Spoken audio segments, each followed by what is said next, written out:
Hello students, मैं हूं पल्लवी शाह और आप सभी का स्वागत है मेरे चैनल इजी पीजी मैथ्स पे। तो चलिए आज शुरू करते हैं एक इम्पॉर्टेंट चैप्टर जो कि है determinants. So let's start it.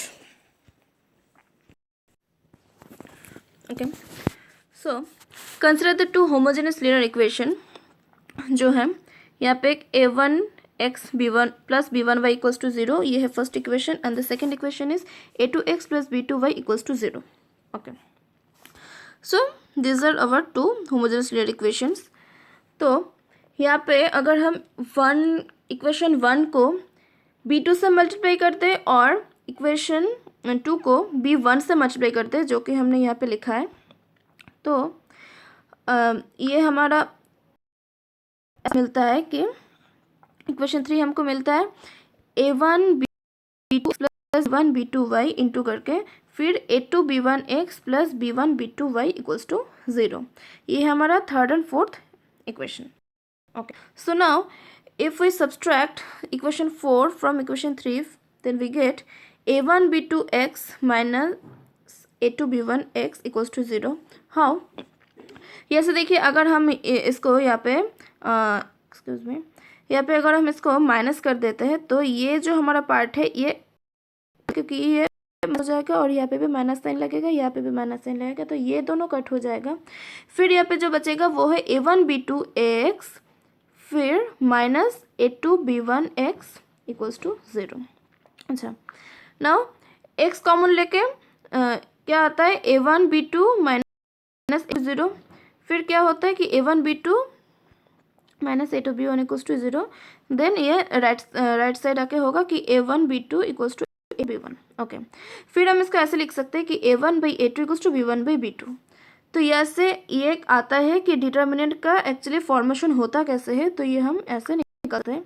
तो इसको हम इस फॉर्मेट में लिख सकते हैं कि a1 a2 b1 b2, ये इस फॉर्मेट में अगर हम लिखते हैं तो इसी को कहते हैं डिटर्मिनेंट। ये देखिए यहाँ पे a1 a2 ये b1 b2 equals to 0। So this expression on the left is called the determinant, मतलब इसको हम बोल सकते हैं डिटर्मिनेंट, ये लेफ्ट साइड का। ओके, डिटर्मिनेंट की मदद से हम क्या ये इसका सॉल्व मतलब ऐसे हम कर सकते हैं।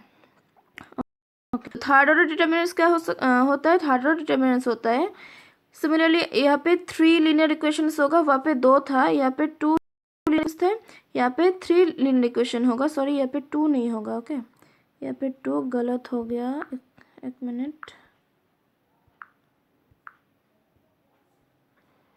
यहाँ पे 2 गलत हो गया, यहाँ पे बस 3 होगा। ओके ओके, तो a1x plus b1y plus c1z equals to 0, फिर है a2x plus b2y plus c2z equals to 0, फिर है a3x plus b3y plus c3z equals to 0।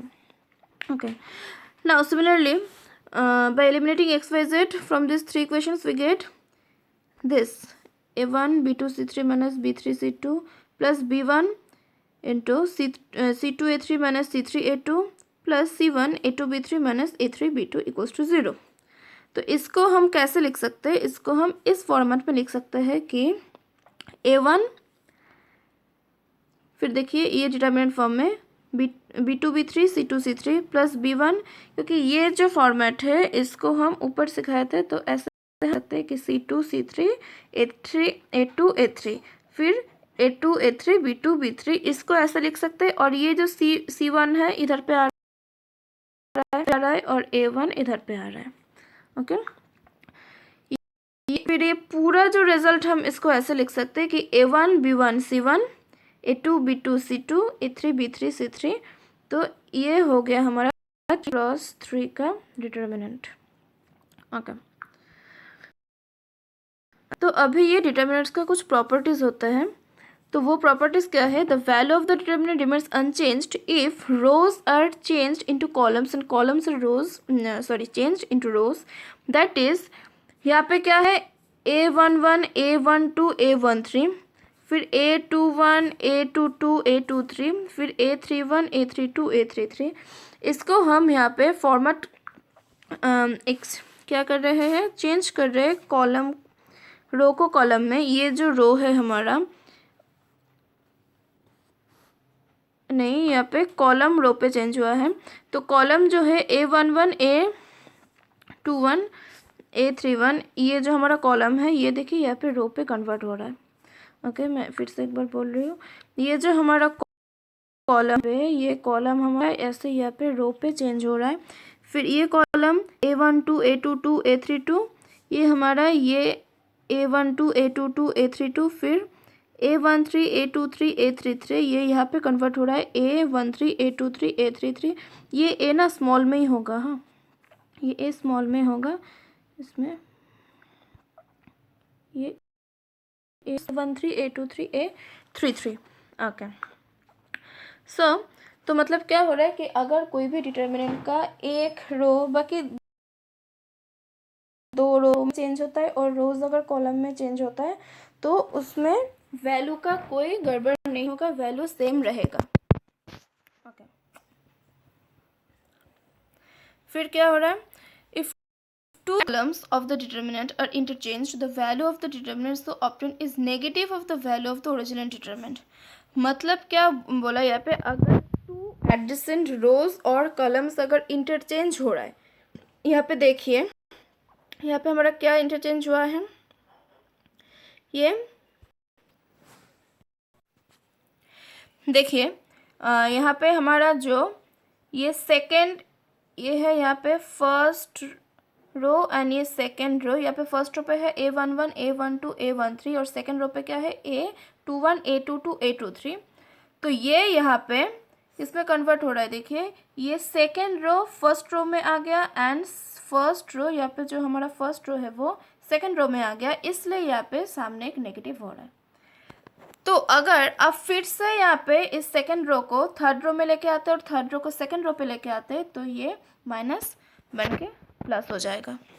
Okay, तो ऐसे करके एक एक करके कॉलम्स एंड रो को एक्सचेंज करेंगे उसका पोजीशन, तो वो नेगेटिव बनता जाएगा और फिर अगर करेंगे तो नेगेटिव नेगेटिव पॉजिटिव हो जाएगा, ये है डिटर्मिनेंट्स का।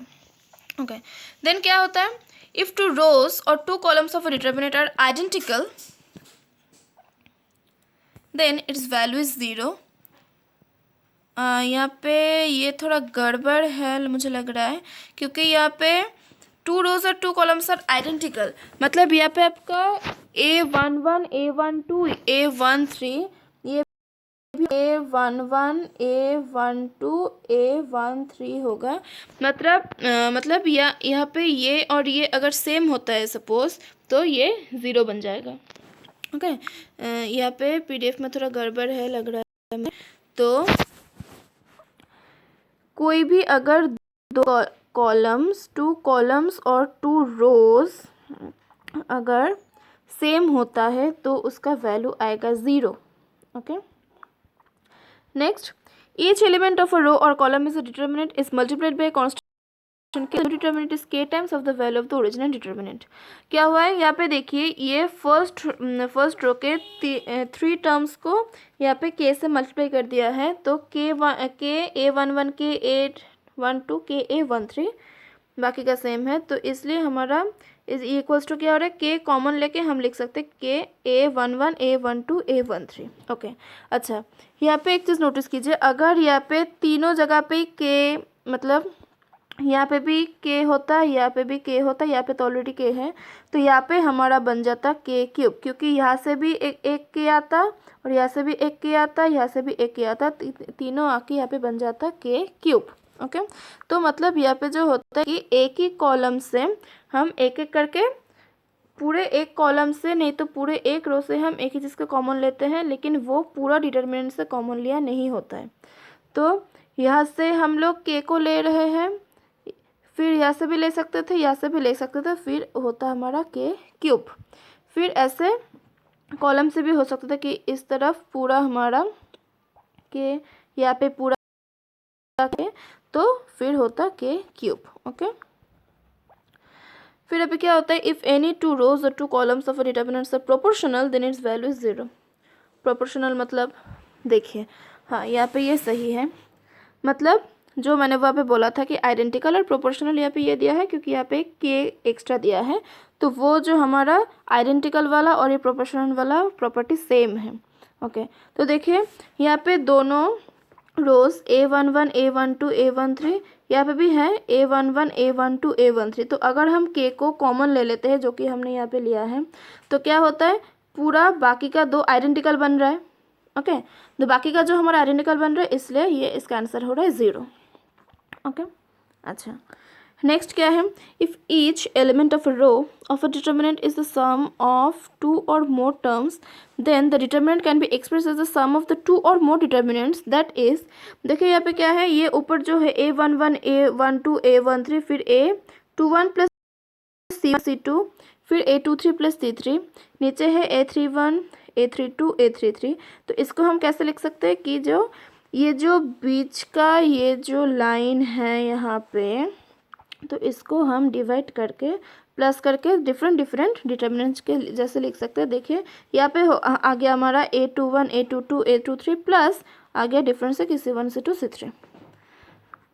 ठीक है, नेक्स्ट आता है, if each elements of a row or column of a determinant is multiplied by a constant k, then added to the corresponding elements to some other row, then the value of the determinant remains the same। मतलब देखिए ये हमारा एक determinant है, यहाँ पे एक determinant है, फिर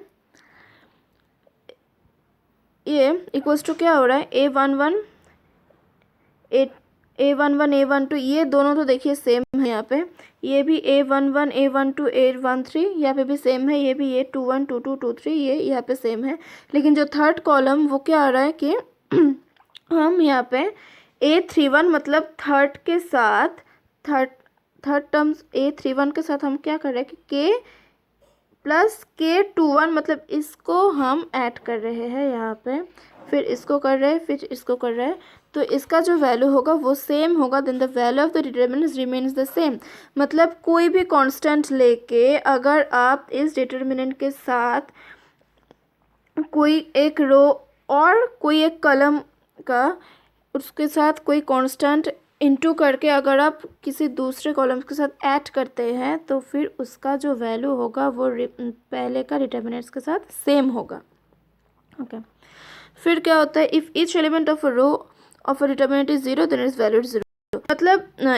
मतलब कोई अगर सोचे कि यहाँ पे सपोज ये जो हमारा डिटर्मिनेंट है, तो यहाँ पे मान लीजिए कि ये जो पूरा वो ऐसे है 0 0 0। ओके, तो इसका वैल्यू बन जाएगा 0। और अगर सोचे कॉलम 0 है, तो मतलब ये 0 0 0, तो इसका वैल्यू बन जाएगा 0। ओके, तो ये यहाँ पे बोला है कि ईच एलिमेंट ऑफ रो मतलब कोई एक रो और कोई एक कॉलम का अगर पूरा ही टर्म 0 हो जाए, तो वो डिटर्मिनेंट का जो आंसर होगा वो 0 आएगा। इफ रोज और or columns becomes identical when a is substituted for x, then x minus a r to the power a is the factor of given determinant। फिर क्या आ रहा है कि the sum of the products of elements of any row or column of a determinant with the cofactors of the corresponding elements of any other row is 0। मतलब अगर ये एक determinant है यहाँ पे जो आप देख सकते हैं, तो A11 C31 plus A12 C32 plus A13 C33 equals to 0 and so on. मतलब ऐसे फिर क्या होगा, A21 C31 plus A22 C32, मतलब ये रो के साथ भी आप कर सकते हैं, इस रो के साथ भी आप कर सकते हैं, फिर आप कॉलम के साथ भी कर सकते हैं, तो इसका जो वैल्यू आएगा वो होगा 0। तो यहाँ पे क्या बोला था, sum of the products of elements of any row of a determinant with the cofactors of the corresponding elements. Cofactors मतलब करेस्पॉन्डिंग एलिमेंट्स का जो कोफैक्टर है, मतलब देखिए करेस्पॉन्डिंग एलिमेंट्स का जो कोफैक्टर है ऑफ एनी अदर रो, तो उसका क्या आएगा आंसर आपका 0। The sum of the element of any row or column of the determinant with the cofactors of the corresponding elements of the same row is del। तो ये del का value अगर ये हम लेते हैं तो दिस इक्वल्स टू डेल, मतलब यहाँ पे जो हमने लिया है तो ये फिर ये इक्वल्स टू सेम हो जाएगा। ठीक है, A11 C31 plus A12 C32 plus A13 C33, तो दिस इक्वल्स टू 0। ओके, तो ये हुआ हमारा डिटर्मिनेंट्स। तो अगर आपको कोई कन्फ्यूजन फिर भी रहेगा तो आप नीचे मुझे कमेंट करके लिख सकते हैं, तो मैं वो इसके ऊपर वापस भी वीडियो बनाऊंगी। और आप अगर चाहते हैं कि इसके ऊपर आप थोड़ा और जानना चाहते हो कि इसका सम्स और वगैरह और कुछ अगर जानना चाहते हो तो मुझे नीचे कमेंट करके बताओ, तो मैं कमेंट करके बताइएगा, तो मैं आप लोगों को वापस इसके ऊपर डिटर्मिनेंट्स का और एक वीडियो के अपलोड कर दूँगी। ओके, और प्लीज़ मेरे चैनल को सब्सक्राइब कर दीजिएगा, और अगर ये मेरे वीडियो पसंद आए तो और एक लाइक कर दीजिएगा और फ्रेंड्स के साथ शेयर कर दीजिएगा। Thank you.